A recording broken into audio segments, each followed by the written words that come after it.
तुम अचानक पाओगे कि 90% से भी ज्यादातर लोग व्यर्थ ही ज्यादा बोलकर अपना समय बर्बाद कर रहे हैं। ना बोलने का कोई भी नुकसान नहीं है, लेकिन यदि आप ज्यादा बोलते हैं तो आप अत्यधिक गलती कर देते हैं। अगर व्यक्ति कम बोलना शुरू कर दे दी, दुनिया की 90% मुसीबतें कम हो जाएगी, झगड़े फसाद कम हो जाएंगे, उपद्रव कम हो जाएंगे, अदालतें कम हो जाएगी। अगर लोग थोड़ा चुप रहना सीख लिए, संसार की बहुत सारी समस्याएं हैं, बहुत सारा उपद्रव सिर्फ बोलने से पैदा होते हैं। सारी बात मौन सीखने की है। जब तुम नहीं बोलते तब तुम एकांत में अकेले हो गए, भरे बाजार में भीड़ में खड़े हो नहीं बोलते, हिमालय के शिखर में पहुंच गए। जिसने मौन की कला जान ली वो भीड़ में भी अकेले होने की कला जान लेता है। वो अपने भीतर ही डुबकी लगाने लगता है। एकांत में तो आदमी स्वर्ग में है, दूसरे की उपस्थिति ही बेचैनी पैदा करती है। पहले तुम्हें चुप रहने की शक्ति को धारण करना होगा। इससे तुम अधिकतर ऊर्जा की बया लोगे और फिर इस स्थिति में पहुंच जाओगे कि तुम कम बीलने लगोगे। अगर तुम किसी के यहाँ पर जा रहे हो और परेशान ही जाओती, ऐसे में उचित है कि आंखों बंद कर लो और अपने में खो जाओ। वहां से आपको ताजगी महसूस होगी, क्योंकि तुम्हारे अंदर ही जीवन का वो स्रोत छिपा हुआ है, यह किसी दूसरे में नहीं है। इसके बाद राजकुमार उस रिसाई से पूछते हैं, आखिर कौन हमें अपने अंदर तक लेकर जाएगा?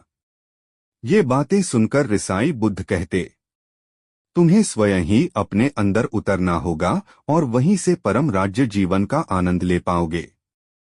आनंद का पहीन से जन्म हुआ है, यही से तुम मौत में डूब जाओगे। यही तुम्हारा सूरज उदय होगा और यहीं से अस्त होगा।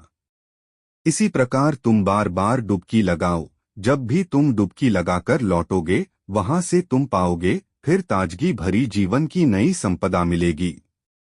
इस नई शक्ति के जन्म होने से तुम्हारी थकान गई, उदासी गई, चिता गई। जैसे कोई स्नान करके लौटता है तो शरीर शीतल हो जाता है, शांत हो जाता है। ऐसे ही जब कोई भीतर से साफ होकर वापस आता है, मौन में स्नान करके लौटता है, तो समस्त अस्तित्व, समस्त व्यक्तित्व शांत और मीन हो जाता है, आनंदित हो जाता है। जब तुम आंतरिक मौन की उस पराकाष्ठा पर पहुंच जाओगे, तब तुम पाओगे कि बोलने से भी तुम्हारा मीन खंडित नहीं होता, वो बना ही रहता है। उसकी एक अंतर्धारा लगातार तुम्हारे भीतर बहती रहती है।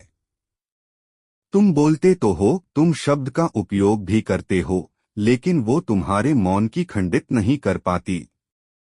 एक बार गहरे मौन में स्थिर हो जाओ, फिर तुम्हारी वाणी में भी मिठास आ जाएगी। तुम्हारा बोलना संगीत पूर्ण होगा, तुम्हारा बोलना सत्य होगा। तुम बोलोगे तो दूसरों पर भी शीतलता छा जाएगी। जैसे ही तुम अंदर से चुप होते हो, तुम इतने शक्तिशाली होने लगते हो कि समाज की निर्भरता तुम छोड़ने लगते हो और तुम्हारे जीवन में एक मस्ती आती है जो केवल दीवानों के जीवन में होती है। तुम्हारे चेहरे पर एक नई रौनक आ जाती है। तुम्हारी आंखें किसी अमृत के समान हो जाती है और तुम अनंत शांति के समुद्र में डूबने लगते हो। इतना कहकर भिक्षु रिझाई ने अपनी बात खत्म की और वो मौन में चले गए। राजकुमार उनका धन्यवाद कर कर अपने महल में चला गया। दोस्तों, आपने भी अनुभव किया होगा कि बहुत ज्यादा बात करने से दिमाग अशांत ही जाता है, जिससे हम अपने दिमाग पर नियंत्रण रखो देते हैं और साथ ही अपना ध्यान भी खो देते हैं। जो लोग बहुत ज्यादा बोलते हैं, उनके पास किसी एक काम पर ध्यान केंद्रित करने की काबिलियत नहीं होती। वो अपने किसी भी लक्ष्य पर पूरी तरह से केंद्रित नहीं कर पाते। अगर हमारा दिमाग एक जगह केंद्रित नहीं है, तो हम जीवन की सच्चाई नहीं समझ पाते और ना ही मनचाही सफलता कभी हासिल कर पाएंगे। इसके अलावा भी आपने देखा होगा कि जो लोग अधिक बोलते हैं वो अक्सर लोगों के बीच हंसी का पात्र बन जाते हैं, और जी लोग कम बोलते हैं और अपनी बात पर कायम रहते हैं उन्हें लोगों से सम्मान मिलता है। लोग उनकी बातों को सुनते हैं और उन पर भरोसा भी करते हैं। जो लोग जरूरत से अधिक बोलते हैं और अपने विचारों के बारे में पक्के नहीं होते, उनका दिमाग स्थिर और विचलित रहता है, शोर से भरा रहता है, और एक अशांत दिमाग वाला व्यक्ति जीवन में किसी भी चीज में सफल नहीं हो पाता क्योंकि वह किसी भी काम में फोकस नहीं कर पाला। वीडियो देखने के लिए धन्यवाद। बुद्ध के अधिक प्रेरक उद्धरणों और जीवन बदलने वाले ज्ञान के लिए हमारे चैनल को लाइक शेयर सब्सक्राइब करना न भूलें।